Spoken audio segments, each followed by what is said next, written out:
Today we have the latest electric vehicle. It's the Ford Mustang Mach-E. This is Ford's all-electric version of a Mustang-inspired SUV.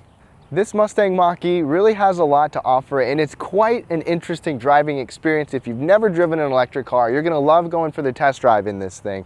But we're gonna take a full detailed look at the exterior, the interior details, get it out on the road and go for a drive, and I'm gonna tell you everything that I know about this Mustang Mach-E and whether or not it's a great option.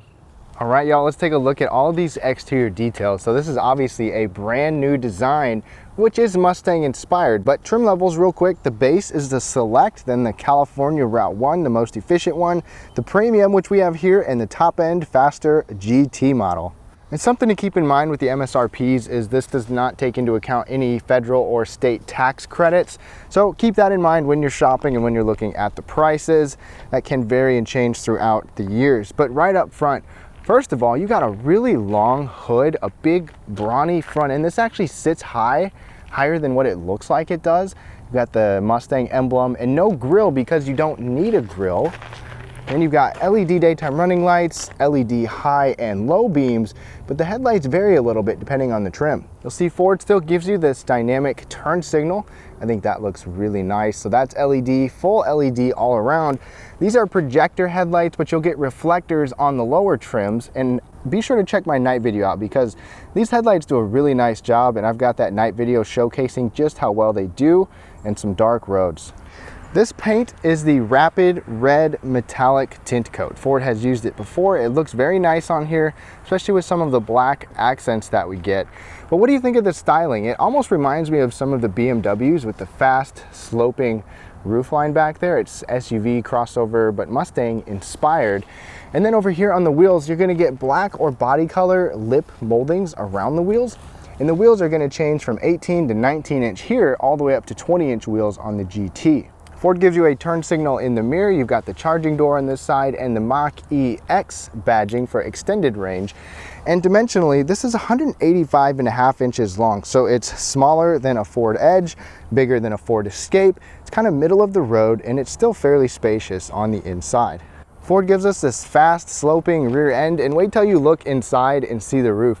It's really unique. You've got full LED taillights back here as well with a Mustang inspired progressive turn signal as well there. So that looks pretty cool. And obviously you don't need an exhaust, so there's no reason for that. But what do you think of the design? Now let's take a look at what really separates this from the regular Mustang, the amount of space back here. So first of all, the bottom two trims are going to give you just a manual liftgate, but our GT model, or the Premium model, and the GT will both give you this hands-free foot activated liftgate that actually goes up pretty fast. You'll also see you have this cover. You can't really tell because of the window, but there's a cargo cover back there. There's a grab handle here and a button to lower it down. And now back here behind the second row, it's not going to be as big as some bigger SUVs or even smaller SUVs, but that's not really the entire point of this. There's still good space back here. You have about 30 cubic feet behind the second row. I've got the charging cord here. I'll show you more about that in a little bit. There is a hook over here for a net or grocery bag, or a little area down there. And then on this side, it's the same thing with another hook. Those work excellent for groceries or cargo nets, 12-volt power outlet. And then you've got a couple of decently bright lights over there. And I was able to fit my jogging stroller back here, no problems at all, which has big wheels, so you can fit a lot of stuff back here and still be okay. The only bummer, which is typical with electric cars or hybrids or even a lot of regular cars, there's no spare tire. You just get a tire inflator kit, and there's an adapter for one of our chargers for the 240-volt outlet. But there's a bag right there and enough space to be able to store a couple of small items, maybe an emergency kit or something back here under the floor. One bummer is that Ford doesn't give you a tab in the back to lower the seats. You have to push this and then pull the seats down, and then you'll get about 60 cubic feet. So not terrible, still good space, plenty of space for what you're probably expecting for this Mustang Mach-E with the seats folded. And since we don't have an engine in the front, check this out. Ford gives you this front trunk, aka frunk. And these dividers come in here. They can come out, but they are fastened down, so they're not just easy pop in, pop out. It would be nice if they would be a little easier to get in and out. But you can leave them in there, take them out, whatever you want to do. But I like the cubbies in here, the overall space. It's 4.7 cubic feet. So groceries, your charging cord, anything like that that you want to keep separate, That's really cool. The only negative to that is that this doesn't open with your key fob, and you have to open it from inside. So you can't just walk up to it, open it, and be good to go. You can use the Ford Pass app at some point in the future, but not right now. So that's kind of annoying and a little bit useless for this. Ford gives you their smart key on every single model, and this is a key fob you get. There's something missing that I'll tell you about in just a second. You can open up the rear gate. Otherwise, it looks just the same as the rest of the key fobs. And you can even use your phone as a remote or with the Ford Pass app and use it as a key on every model as well. But here's the thing, there's no remote start on the key fob. Why not? You have to use the Ford Pass app, and I think that's just kind of inconvenient. Obviously we're on our phones a lot, but I like to be able to do it on the remote. It's just annoying, and the fact that it's an electric car, you're not going to be using any gas or sitting there wasting gas. There should be remote start. But there's a couple cool things here. Ford still gives you their touchpad on the door with the little numbers, so you can get in the car without a key, or give somebody else your code and they can get in the car without a key. It's actually really handy. But the other thing is, I have mixed feelings about this. It doesn't really have door handles. It's got a little fin right here, and then there's a button that you push and the door will pop open and you can pull the fin. It's really strange. There's also a tab on there that you can push to lock it, but I'm not a fan of the button because that's completely electronic, and I would worry that that would fail. Obviously there's going to be ways to get in, but not a big fan of that. They do that for aerodynamics though, to help with range. But the other thing is, it has an automatic walking or locking function when you walk away. I just shut the door, and now if I walk away with the key fob, it will automatically lock, and you'll see the light flash on the mirror, and then it power folds. And at night, you actually get really cool walk-up lighting when you approach it. You get this approach lighting where all the lights will turn on, and there's even a Mustang logo projection on the ground next to the vehicle. Now let's take a good look at these front seats. So every trim's going to give you 8-way power adjustable seats, which I'll show you in just a little bit. These have good bolsters on the side. I really like that. The upper two trims actually get these adjustable headrests. So the headrest can ratchet to a further forward position if you want, which can be uncomfortable or more supportive, or you can snap it back. The lower trims don't get that option, but these top two trims, the Premium and GT, do. I like the stitching on here. I like the overall design.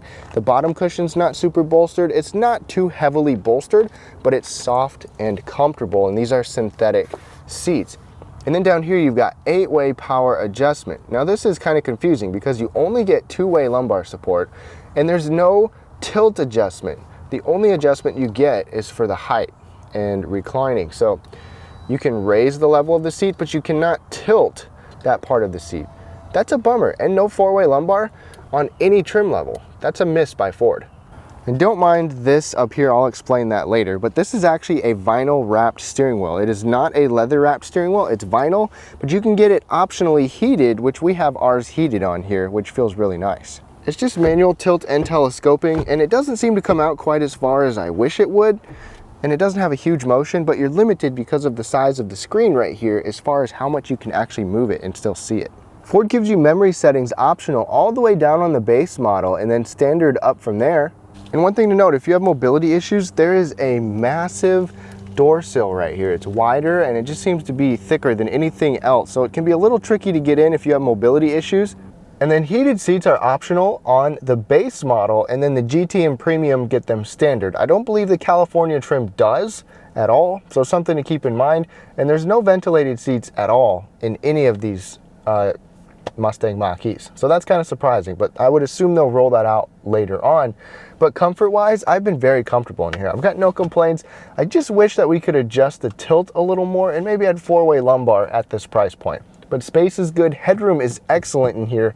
I'm 5'9", I'll show you how well I fit behind myself. Now here's something funky about the back seats. They don't even have a little handle, they just have a button.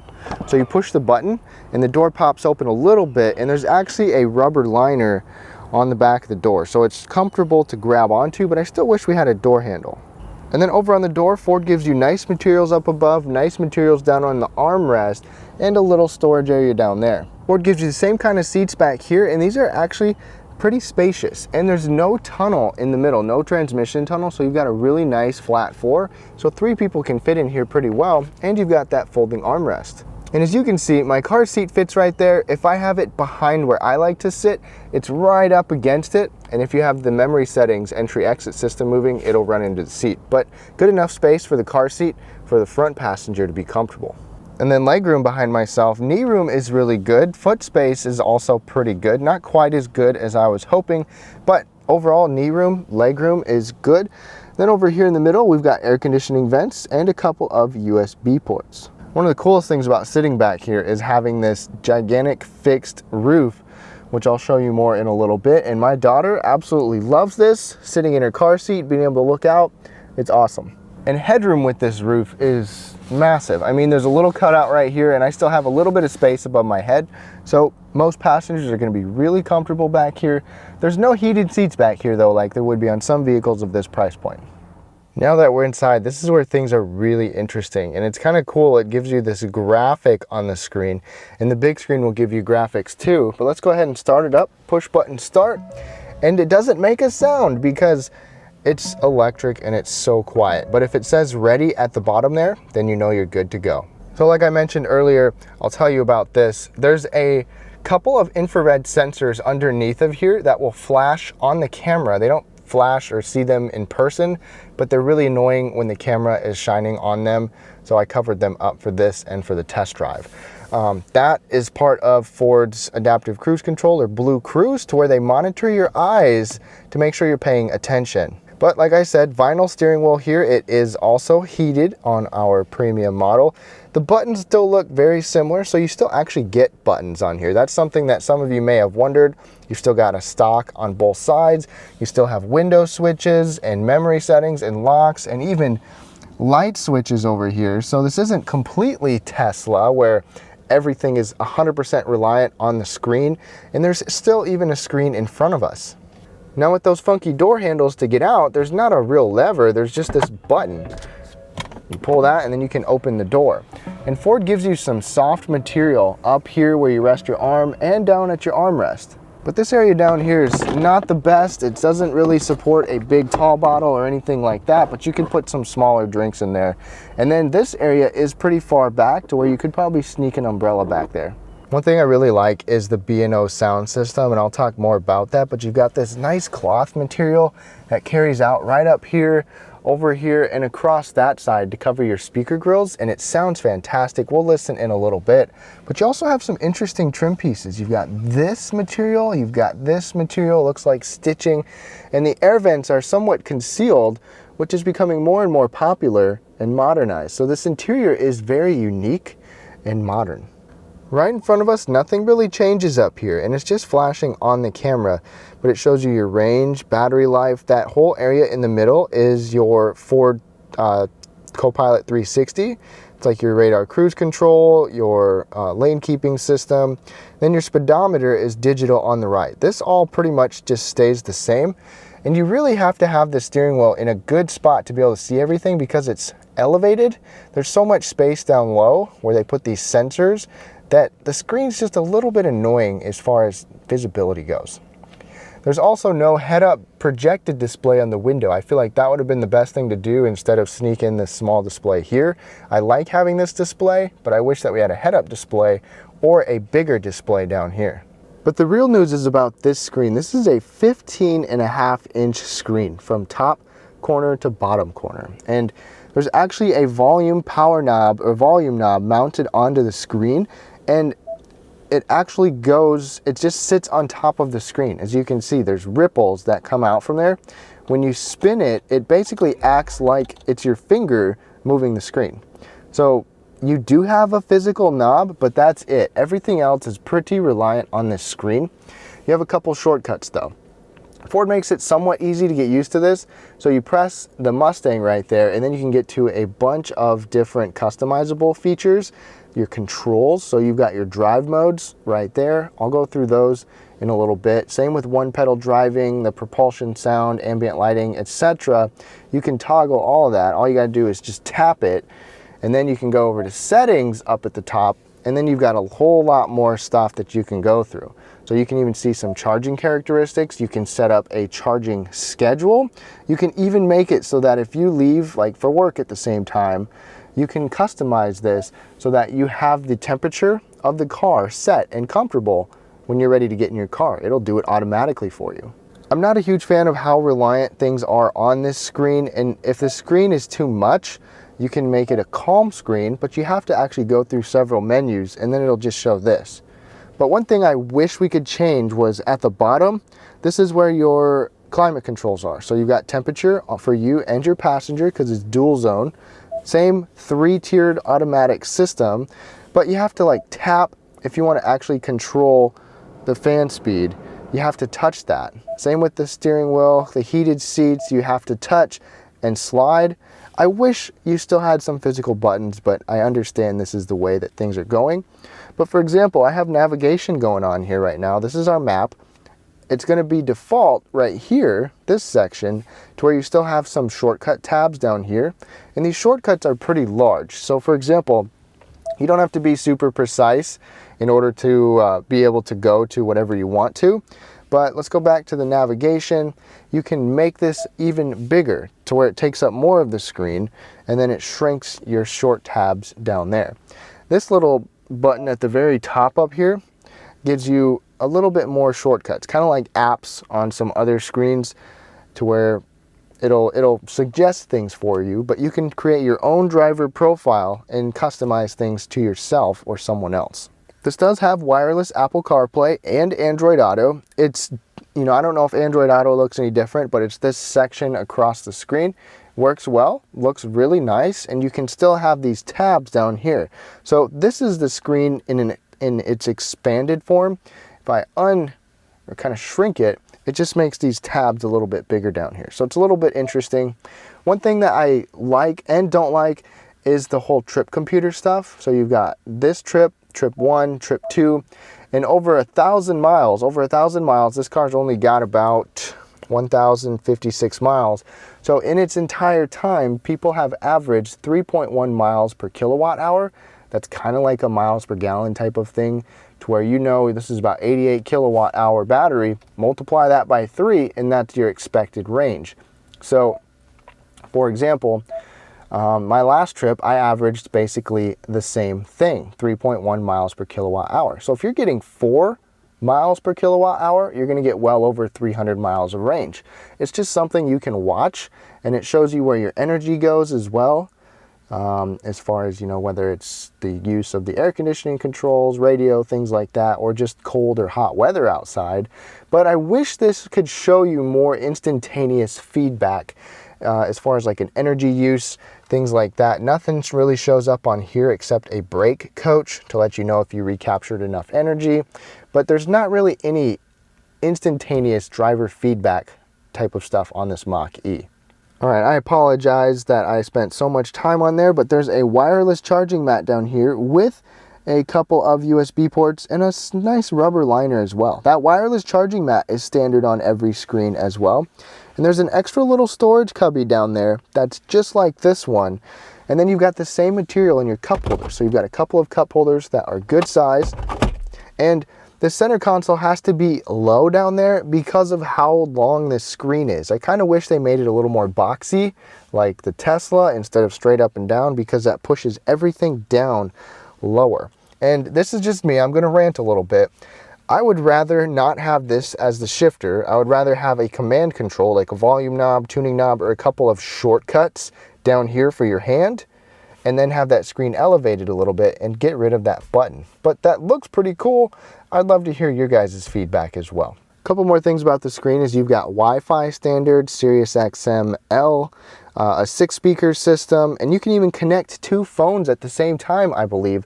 But we have the upgraded B&O sound system, like I showed you. It's a 10-speaker system, including the subwoofer, and it sounds really good. Plug your headphones in, because I took a clip of it.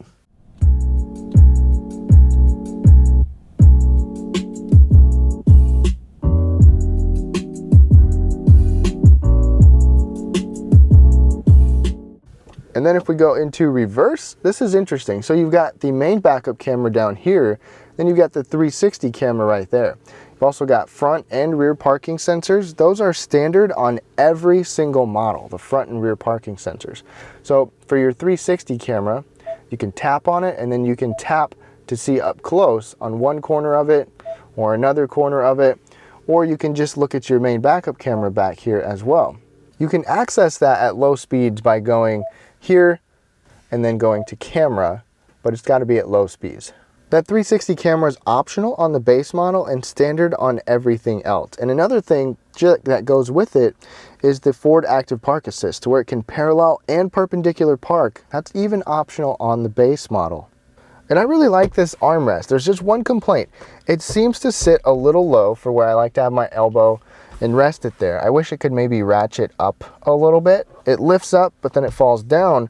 But I love how it's open right here, because you can just slip stuff and drop stuff in there without having to lift it up and kick your passenger's elbow out of the way. There's a 12-volt power outlet in here. This is pretty deep, but it also has this tray that slides over. So you can have it closed like that, have something sitting on there, kick it back, drop something in there, no problem at all. Ford's glove box is not locking, and it doesn't even have a light, but it's good size.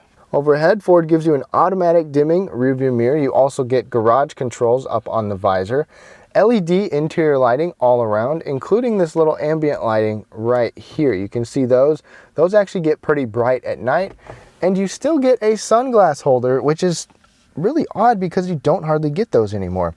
And then take a look at this. This is a fixed roof. You saw this when I was in the back seat, but it's just a gigantic fixed roof. It's not a sunroof, it's not a moonroof, it's not able to be covered. There's no shade whatsoever. This is optional on the GT, otherwise it's standard on the Premium and California model. And Ford has an infrared reflective windshield on here, but I still wish you could cover it up, because I know this glass gets hot, I can feel it on the inside, and light just shines in no matter what. And at night, Ford gives you multicolor ambient lighting on the Premium and GT, where you've got multiple different colors to select, and it lights up this whole cabin that looks really, really nice. Now, since we don't have an engine, I don't really have anything to show you, but you've got two battery options, a 66 or 88 kilowatt hour battery, and we have the 88 extended range kilowatt hour lithium ion battery. Horsepower here is going to be 346 with 428 pound-feet of torque.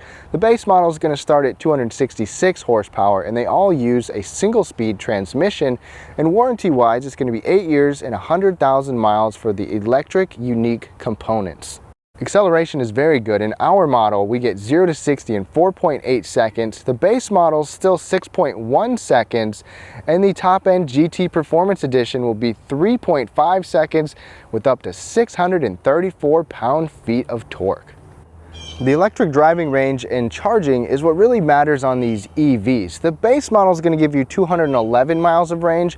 The max with the California model is 305 miles of range, but our premium extended range all-wheel drive is 270 miles. And as far as charging, Ford gives you a 20-foot cord that's got just a regular 3-prong outlet for it. Let me find it here. Right here, this comes standard, but Ford also gives you this adapter standard where you can do a 240 volt plug, which is like a dryer plug. So you can get one of these put in your garage, or you could get a 240 volt somehow, plug this in, and you'll be able to charge a lot faster. Because if you do this 120 volt regular 3-prong outlet in your garage, it's going to be like 3 miles of range per hour of charge, which is really slow. But you can get by with that. There's a couple different cords you can do with the 240 volts. So if you charge at home, you can get 10 to 14 miles of range per hour, which is much better. And if you do the DC fast charging stations, you can get 61 miles in 10 minutes. So it's not ideal, and you can get a large range of battery in a relatively short period of time, but it's obviously nowhere near as fast as filling up with gas, at least at this time. The charging door is right here, pops open, and then you can just quickly plug in. There's a light right here, and there's even little flashing indicators to let you know how far along it is without you having to look inside the vehicle. There's also adapters you can get. You can get an adapter to plug your cord in to a Tesla cord, like a Tesla charging station, but the Ford Pass charging station is pretty robust with around 13,000 charging stations. And the main screen is going to tell you the status of your charging, how long it's going to take to get a full charge. Like I took a picture charging in my house, and it's going to take forever. And then I pulled into a Kohl's, dropped my wife off at a Kohl's, and I saw a charging station there, and it was free. So I plugged in, and it was definitely faster, but not ideal. But I was still able to get several miles from sitting there when my wife was messing around in the store. Now, as we get going in this test drive of this Mach-E, I'm gonna switch to the other camera point of view in just a second so you can really get an idea of what it's like to drive this. But I wanna do this because it's like a split personality kind of car. We're on gravel right now, so it's kind of bumpy, but when you have it in whisper mode, this thing can coast like no other, and it is just as smooth as can be in some scenarios. But there's some hiccups there as well. I'm gonna go through the drive modes in a second, but whisper mode is just so peaceful. It is quiet. You can turn the sound of the propulsion off, so you really don't even hear that much. But you can have this car be a nice, relaxing, quiet type of driving experience. But you can do unbridled or engage, and then it's more normalized, just without some of the noises, but it is so fast and so fun to drive. Let's go ahead and strap it up and get going. All right, y'all, let's get behind the wheel of this Mach-E. So, like I told you, you know, definitely a kind of a split personality kind of car, but it definitely still has that EV vibe of just being really quiet at low speeds, hardly noticeable at all. So right now we are in engage mode, because whisper mode is just very soothing, peaceful, light. When you let off the gas in whisper mode, you just like coast. It's like you don't even slow down at all. It's ridiculous.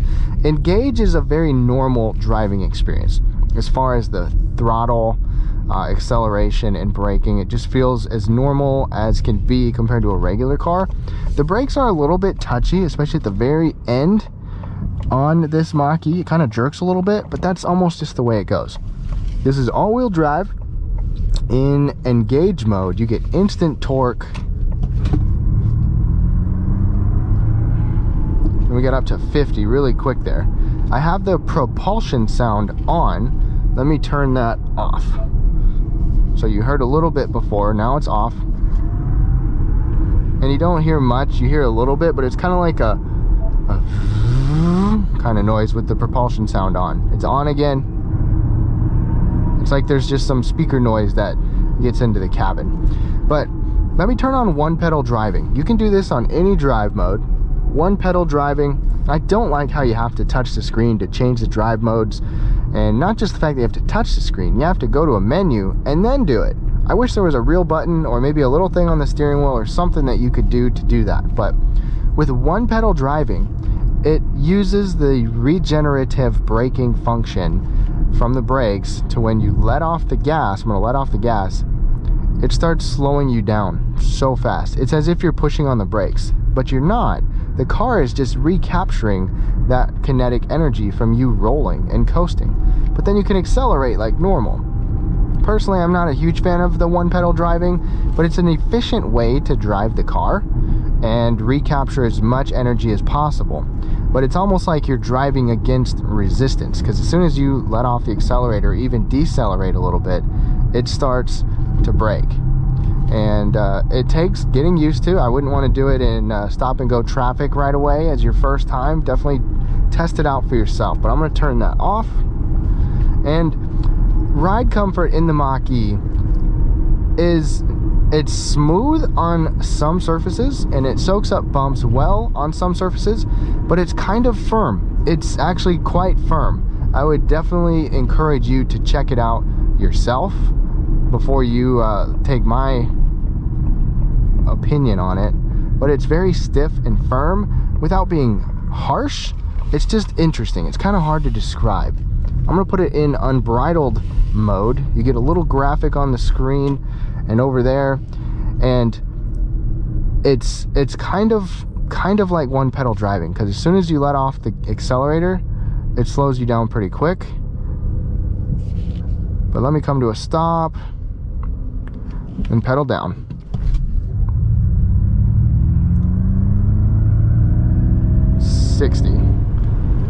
And this isn't all about speed, obviously. This is an electric car, but that's part of an electric car, is you get torque right away.